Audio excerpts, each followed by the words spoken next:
Hello everyone welcome to learner. तो आज आम पढ़ा तुम पंचम श्रेणी पाठ 6 जार विषय हूँ नुआखाई है। लिखिं विपिन बिहारी विशी।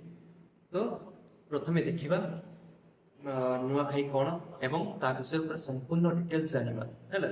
तो चलतु नुआखाई कौन होती कथार कहती ओडिशा रे 12 मासरे 13 पर्व सतरे आम पर्वपराणी खाली 13 भितर सीमित नुहे है। आम कथार कौन कहूँ कथार कहूँ कि 12टी मासरे आम ओडिशा रे 13टी पर्व किंतु 13 पर्व भितर आम ओडिशा सीमित नुहे आहरी अनेक मध्य पर्वपराणी अच्छी। आम राज्य ओडिशा पर्वपराणी हूँ गंताघर। आम राज्य ओडिशा कौन पर्वपराणी मान गंताघर है। बहुत बहुत पर्वपराणी अच्छी आम ओडिशा रे। यह व्यतीत आहरी अनेक पर्व आनंद और उत्साह सह आम पालन करिथाउ। ये 13टी पर्व व्यतीत आहरी अनेक मध्य पर्व अच्छी ताको आम आनंद और उत्साह सहित आम पालन करिथाउ। मानव जीवन जंजालमय और विषादग्रस्त जीवन निराशता और मन क्रांति दूर कर जीवन को सरस और सुंदर और कर्मचंचल कर पर्वपराणी मुख्य भूमिका रही है। मानव जीवन कौन मानव जीवन हूँ जंजालमय और दुख दुख विषादग्रस्त है। जंजालमय हूँ आम जीवन जंजाल पूरा परिपूर्ण है आउ विषादग्रस्त माने दुख रे आमे जीवन बीते दो है। तो ये जो पर्वपराणी गुड़ा आसे आमे ये पर्वपराणी थ्रू आमे टे खुशी पाई थाउ है। आमे भल कि पर्वपराणी बुलाबुली करूँ है सब जिनस पत्र किणाकिणी करूँ आमे सब ठाकुर मान दर्शन करूँ है। आम जीवन में खुशी आसी थाए ये पर्वपराणी थ्रू है। नेक्स्ट कौन अच्छे नेक्स्ट अच्छे पर्वपराणी गुड़िक मध्य नुआखाई खूब प्रसिद्ध है। पर्वपराणी गुड़िक मध्य नुआखाई हूँ खूब प्रसिद्ध पर्व है। नेक्स्ट कौन देते इष्ट देवी को वर्षर प्रथम अन्न समर्पण कर खाइबा पर्व हूँ नुआखाई है। तो नुआखाई कौन नुआखाई हूँ इष्ट देवी वर्ष प्रथम आमर से इष्ट देवता कि देवी अच्छा जदि आम वर्षर प्रथम अन्न को समर्पण करके आम खाइबा दबा ताहले आम कौन कौन नुआखाई है। भाद्रव मास शुक्लपक्ष पंचमी तिथि रे एही पर्व पालन करा जाय। क्यों मासरे ना भाद्रव मास शुक्लपक्ष पंचमी तिथि रे एही पर्वटी पालन करा जाय। तबे नेक्स्ट कोन अछि ता पूर्व दिन विद्यात और विघ्न विनाशक श्री गणेशन को पूजा उत्सव पालन करा जाय। ता पूर्व दिन माने ता पछ दिन होछि विद्यात और विघ्न विनाशक श्री गणेशन को पूजा करा जाय थाय। तबे नुआखाई रे मां बासुमती को के नुआखाई रे मां बासुमती को कृतज्ञता ज्ञापन करबा स्वरूप वर्षर प्रथम फसल नुआ धान केंडा और नुआ चूड़ा को एक नुआ हांडी रे भोग करा जाय घर इष्ट देवी और महालक्ष्मी को पूजा करा जाय। तो केबे पूजा करा जाय ना वर्षर प्रथम जेबे आमे नुआ फसल बाहरी थाय हला सेबे आमे कोन करू ना धान केंडा किबा धान केंडा माने कोन धान केंडा होछि धानर होछि जल्दी सब खेत धान क्षेत्र आम किसी धान आणिकी गोटे नुआ हांडी रखिकी आम कौन करवा ना आमर जे इष्ट देवी थे कि आम कौन करवा महालक्ष्मी इष्ट देवी कि महालक्ष्मी को से धानर कुंडी को लेकिन पूजा करता अर्पण करता है। नेक्स्ट कौन अच्छे नुआखाई नवान्न मुक्षण उपलक्षे की धनी की दरिद्र समस्ते घर सजासजी कम लगी पड़ती है। नुआखाई उपलक्षे धनी कौन गरीब कौन है समस्ते घर सजासजी कम लगी पड़ती। घर माँ झील और बहु मैंने ठाकुर घर ठार आरंभ कर समस्त घर द्वार दांड पिंड को लेपा पोछा कर आम कौन करूँ यही दिन करूँ घर सब सफासफी कर घर द्वार सब लेपा पोछा कर कौन करूँ दांड पिंड को लेपा पोछा करके सब सजाड़ी रखीद है। घर व्यवहृत खट पीढ़ा तापरे दांडा कुला लुगापटा और बिछाण पत्र डबाडबी आदि को सफा कर सजाई रखी था। आम जी सब आम खट अच्छी बिछना अच्छी है आम जी सब डबाडबी जी सब यूज कर सब धुआधुई कर सजासजी कर रखी है। कौन करूँ हाँ पुरपल्ली ठार आरंभ कर सहर जाए नर नारी मैंने दुकान बजार बिका किना कर लगी पड़ती कौन करती ना पुरपल्ली माने ग्राम ठार सहर पर्यंत सब नर नारी माने पुरुष कि महिला माने समस्ते कौन करती तुम दुकान बजार किणाकुणी कर लगी पड़ती सब है। मिठा पिठापणा चाउल नड़िया घी गुड़ जोगाड़ करा जाए कौन करा जाए ना चाउल नड़िया घी ଆଉ ଗୁଡ଼ ସବୁ ଯୋଗାଡ଼ କରିକି ମିଠା ପିଠା ଏଗୁଡ଼ା ସବୁ ତିଆରି କରନ୍ତି ହେଲା। ତାପରେ ପୂଜା ପାଇଁ ଧୂପ ଦୀପ ଓ କର୍ପୂର ବସ୍ତ୍ର ଓ ପରିଧାନ ପାଇଁ ନୂଆ ଲୁଗା କିଣାକୁଣି ଗହଳି ଚହଳି ଜମି ଉଠେ ହେଲା। ତୁମର ପୂଜା ପାଇଁ ଧୂପ ଦୀପ କର୍ପୂର ଏଗୁଡ଼ା ସବୁ କିଣନ୍ତି ଏବଂ ପରିଧାନ ପାଇଁ ମାନେ ପିନ୍ଧାପୁନ୍ଧି ପାଇଁ କଣ କରନ୍ତି ନୂଆ ଲୁଗା କିଣିକି ସେମାନେ ଘରକୁ ନେଇ ଆସନ୍ତି ଏବଂ ତାକୁ ନୂଆ ନୂଆ ନୂଆ ପୋଷାକ ପରିଧାନ ସହିତ କରନ୍ତି ହେଲା। ତାପରେ କଣ କରନ୍ତି ହଁ ପରିବାପତ୍ର ହାଟରେ ଲୋକମାନେ ଲୋକ ଭିଡ଼ ହୁଏ। ପରିବାପତ୍ର ହାଟରେ ମଧ୍ୟ ଲୋକ ଭିଡ଼ ହୋଇଥାଏ। ତାପରେ ନୂଆଖାଇ ପୂର୍ବରୁ ଲୋକମାନଙ୍କ ଭିତରେ ଆନନ୍ଦ ଓ ଉଲ୍ଲାସ ଭରିଯାଏ। ନୂଆଖାଇର ପୂର୍ବରୁ ନୂଆଖାଇ ଯେବେ ଆସିବ ତା ଆମେ କିଛି ଦିନ ପୂର୍ବରୁ ଏଇସବୁ ସଜାସଜି କରିଥାଉ ଏବଂ ତାକୁ ଆମ ଭିତରେ ଆନନ୍ଦ ଏବଂ ଉଲ୍ଲାସ ଆସି ହେଇଥାଏ ହେଲା। ଆମେ ବହୁତ ଖୁସି ହେଇଥାଉ, ଆମେ ବହୁତ ହେପି ହେଇଥାଉ ହେଲା। ତାପରେ ପ୍ରସ୍ତୁତି ଭିତରେ ସମସ୍ତ ବ୍ୟସ୍ତ ଥିବା ବେଳେ ସେହି ଆନନ୍ଦର ଦିନ ନୂଆଖାଇ ଆସି ପହଞ୍ଚିଯାଏ। ଏଇ ସବୁ ପ୍ରସ୍ତୁତି କରିବା ଭିତରେ ସମସ୍ତେ ବ୍ୟସ୍ତ ଥିବା ବେଳେ ନୂଆଖାଇ ଦିନଟି ଆସିଯାଏ ହେଲା। ସେଦିନ ସୂର୍ଯ୍ୟୋଦୟ ପୂର୍ବରୁ ସମସ୍ତେ ନରନାରୀ ଶଯ୍ୟାଦେହ କରି ନିତ୍ୟକର୍ମ ସାରନ୍ତି। ସେଦିନ କଣ କରାଯାଏ? ସେଦିନ ହଉଛି ସେଇଦିନ ଆମେ କଣ କରୁ? ସେଇଦିନ ଆମେ ଶୀଘ୍ର ଉଠିକି ଆମର ନିତ୍ୟ କାମ ସବୁ ସାରୁ। ନିତ୍ୟ କାମ ସାରିକି ଆମେ ପୂଜା ପାଇଁ ପ୍ରସ୍ତୁତି କରିଥାଉ ହେଲା। ତାପରେ ସଫା ଲୁଗା ପିନ୍ଧି ପୂଜା ସାମଗ୍ରୀ ସଜାଡ଼ି ରଖନ୍ତି। ଘରର ମୁଖିଆ ନୂଆ ଲୁଗା ପରିଧାନ କରି ପୂଜା ପାଠରେ ବସନ୍ତି ହେଲା। ଆମେ ସବୁ ପୂଜାପୂଜି କରିବା ପାଇଁ ସବୁ ସଜାଡ଼ିକି ରଖୁ ଏବଂ ଘରର ଯିଏ ମୁଖିଆ ଥିବେ ହେଲା, ଘରର ମୁଖିଆ ଧରିନିଅ ତୁମ ଜେଜେବାପା ଥିବେ ଘରର ମୁଖିଆ, ତ ସିଏ କଣ କରନ୍ତି?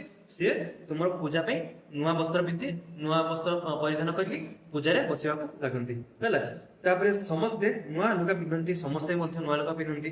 ତାପରେ ପିତୃପୁରୁଷଙ୍କ ପିଣ୍ଡଦାନ ପରେ ନୂଆ ଧାନ ପିଠା ଚୁଡ଼ା ଓ ପିଠାପଣା ଦେବାଦେବୀଙ୍କୁ ସମର୍ପଣ କରି ପୂଜା କରାଯାଏ। କଣ କରୁ?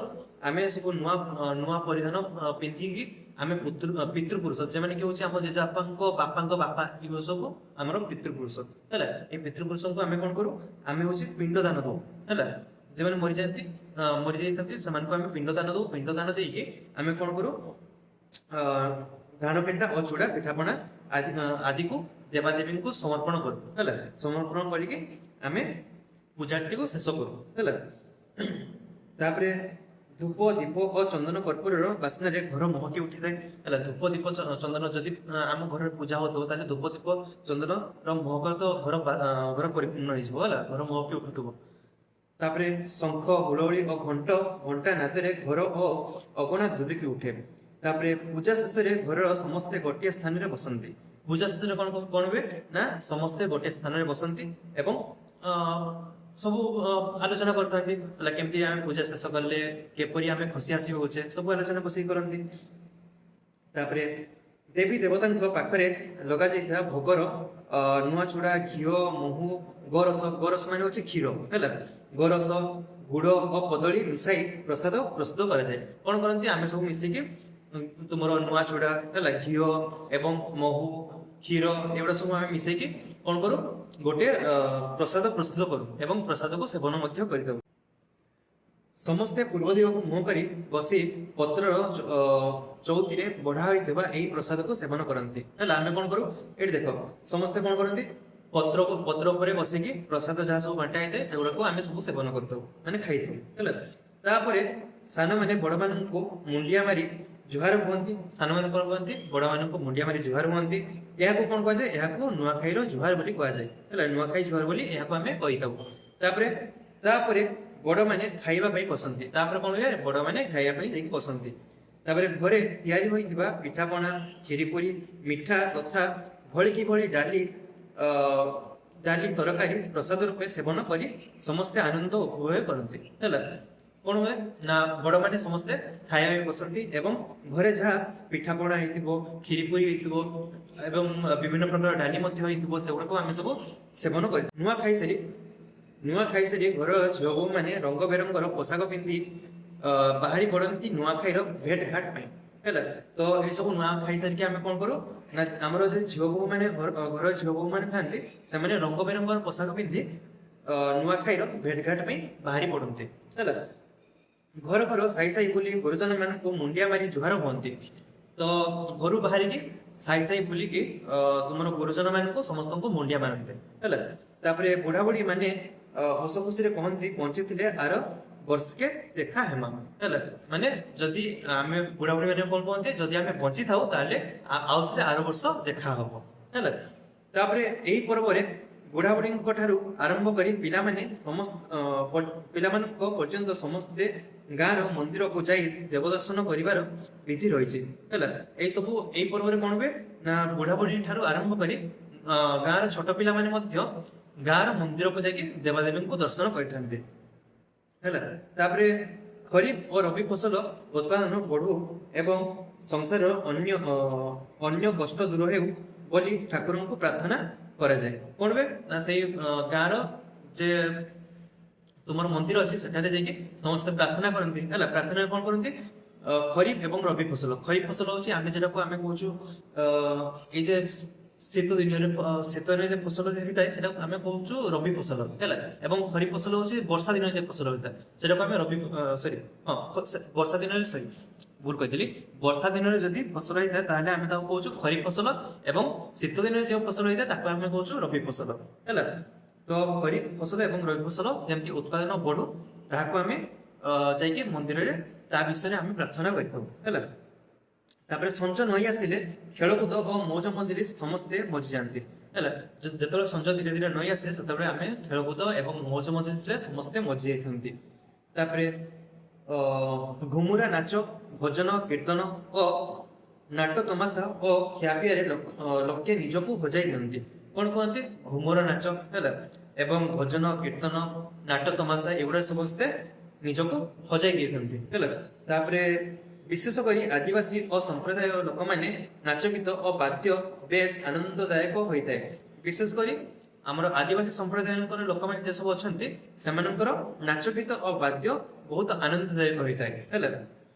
ସେମାନେ ଏହି ପର୍ବକୁ ଉତ୍ସାହ ଓ ଉଦ୍ଦୀପନା ମଧ୍ୟରେ ପାଳନ କରନ୍ତି ହେଲା। ତ ସେମାନେ ଏହି ପର୍ବଟିକୁ ଏଇ ଯେ ନୂଆଖାଇ ପର୍ବଟିକୁ ଅଛି ସେମାନେ ବହୁତ ଉତ୍ସାହ ସହିତ ପାଳନ କରିଥାନ୍ତି। ତାପରେ ନୂଆଖାଇ ଏକ ସାମାଜିକ ଓ କୃଷି ଭିତ୍ତିକ ପର୍ବ। ଏହି ପର୍ବ ଫଳରେ ନୂଆ ଫସଲ ଅମଳ ପାଇଁ କୃଷକ ମନରେ ଆନନ୍ଦ ଓ ଉତ୍ସାହ ବଢିଯାଏ ହେଲା। ଏହି ପର୍ବ ଫଳରେ କଣ ହୁଏ ନା ନୂଆ ଫସଲ ଯେ ଆମର ହୋଇଥାଏ ତାହା ପାଇଁ ଆମର କୃଷକ ମାନଙ୍କ ମନରେ ଆନନ୍ଦ ଓ ଉତ୍ସାହ ବଢି ଯାଇଥାଏ। ତାପରେ ଏ ପର୍ବ ଉପଲକ୍ଷେ ଯେଉଁ ଥାଆନ୍ତୁ ନା କାହିଁକି ଆଗରୁ ଆସି ଘରେ ସବୁ ପହଞ୍ଚି ଯାଆନ୍ତି। କଣ କହନ୍ତି ଯେତିକି ସବୁ ଆମର ଦୂର ଦୂର ବନ୍ଧୁ ସବୁ ଅଛନ୍ତି ସେମାନେ ସବୁ ଘରେ ଆସିକି ଏଇ ପର୍ବ ଥ୍ରୁରୁ ପହଞ୍ଚି ଯାଆନ୍ତି ହେଲା। ଏହି ପର୍ବର ବିଶେଷତ୍ୱ ହେଲା ଏହା ଜନସାଧାରଣଙ୍କୁ ସାମାଜିକ ବନ୍ଧନର ଗୁରୁତ୍ୱ ଶିଖାଇଥାଏ। ଏହି ପର୍ବର ବିଶେଷତ୍ୱ କଣ ଏହା ହଉଛି ଜନସାଧାରଣଙ୍କୁ ସାମାଜିକ ବନ୍ଧନର ଗୁରୁତ୍ୱ ଶିଖାଇଥାଏ। ତାପରେ ବ୍ୟକ୍ତି ମଧ୍ୟରେ ମାନବିକତା ଓ ଭାତୃତ୍ୱ ଭାବନା ସୃଷ୍ଟି କରାଯାଏ ହେଲା। ବ୍ୟକ୍ତି ମାନଙ୍କ ଠାରେ ମାନବିକତା ଓ ଭାତୃତ୍ୱ ଭାବନା ସୃଷ୍ଟି କରିଥାଏ ଏହି ପର୍ବ। ତାପରେ କଣ ହୁଏ ଏଥିରେ ଜାତି ଅଜାତି ଉଚ୍ଚ ନିଚ ଭେଦଭାବ ନଥାଏ। ସମସ୍ତଙ୍କ ମନରୁ ବାଦ ବିବାଦ ମାନ ଅଭିମାନ ରାଗରୁଷା ଅପସରି ଯାଏ ହେଲା। ସମସ୍ତଙ୍କ ମନରୁ ଯେତିକି ସବୁ ବାଦ ବିବାଦ ଥାଏ ମାନ ଅଭିମାନ ଥାଏ କିମ୍ବା ରାଗରୁଷା ଥାଏ ସେଗୁଡା ସବୁ ସରିଯାଏ ହେଲା ଏଇ ପର୍ବ ଥ୍ରୁରୁ। ତାପରେ ଆମର ବ୍ୟକ୍ତିଗତ ଓ ସାମାଜିକ ଜୀବନରେ ସତ୍ ଭାବନାରେ ପରି ଉଠେ ହେଲା। କଣ ହୁଏ ନା ଆମର ଯେତିକି ସବୁ ବ୍ୟକ୍ତିଗତ କିମ୍ବା ସାମାଜିକ ଭାବନା ସବୁ ପୁରି ଉଠେ ଏଇ ପର୍ବ ଥ୍ରୁରୁ। ତାପରେ ଆମର ଧର୍ମ ସଂସ୍କୃତି ଓ ପରମ୍ପରାକୁ ଠିକ ବାଟରେ ପରିଚାଳିତ କରିବାରେ ଏହା ବିଶେଷ ସହାୟକ ହୁଏ ହେଲା। ଏଇ ପର୍ବ କଣ କରେ ଏହି ପର୍ବ ଯେ ଆମର ନୂଆଖାଇ ଯେ ପର୍ବ ଅଛି ଆମର ଧର୍ମ ସଂସ୍କୃତି କିମ୍ବା ପରମ୍ପରାକୁ ଠିକ ଭାବରେ ପରିଚାଳନା କରିବାକୁ ସହାୟତା କରିଥାଏ ହେଲା। ତ ଏଇଠି ତୁମର ସରିଲା ନୂଆଖାଇ ବିଷୟ। ତ ଏହା ଯଦି ଆପଣମାନେ ସବୁ ବୁଝିପାରିଥାନ୍ତି ତାହେଲେ ଏହି ଭିଡ଼ିଓଟିକୁ ଲାଇକ୍ କର ଏବଂ ସେୟାର ମଧ୍ୟ କର।